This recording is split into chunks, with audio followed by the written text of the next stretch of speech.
If you are building single-page apps, you might be using a JavaScript framework to do so. One of the most popular frameworks is Vue. Vue is popular for being pretty lightweight, using components like most other JavaScript frameworks, and having a vibrant, active community and ecosystem of developers and tooling. In this video, we will build a sample application and make sure it is discoverable via search, so your users and people looking for your app are able to find it.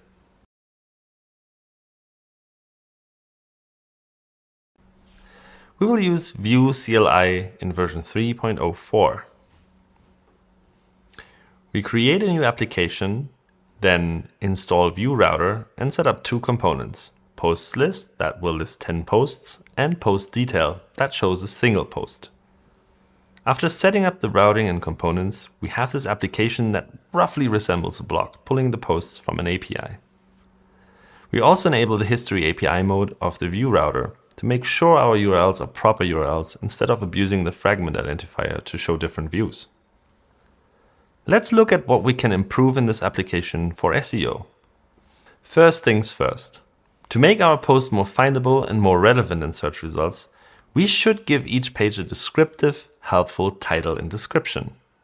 Those two things will show up in the search results and help users identify the best result for what they are looking for. To give all our views meaningful metadata, we will use the vue-meta utility. It allows us to set the title and meta description of our post list view to something meaningful and use an excerpt of the post and its title as the meta description and title for the post detail view as well.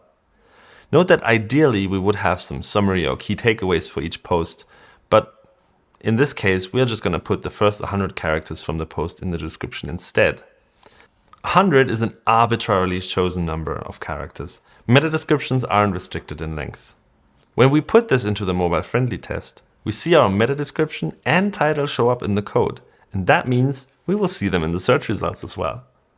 But there's even more we can do to both bots and users.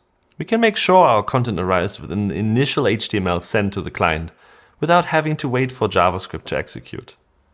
As we explained in the previous videos, Googlebot does two waves of indexing. In the first wave, we crawl your page and index the content we find, but we do not execute JavaScript due to resource constraints. Eventually, and unless you tell us not to, we will do a second wave of indexing where we execute your JavaScript and index your content again. But if you have a large site or lots of frequently changing content, this might not be optimal. A way around this is pre-rendering or server-side rendering. Vue has extensive documentation and tooling for this.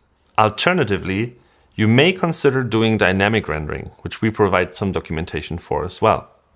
I also recommend watching the other videos from this series for more SEO tips and tricks for single-page apps in JavaScript. Also, in the next episode, we will be discussing dynamic rendering, so stay tuned and subscribe to the channel.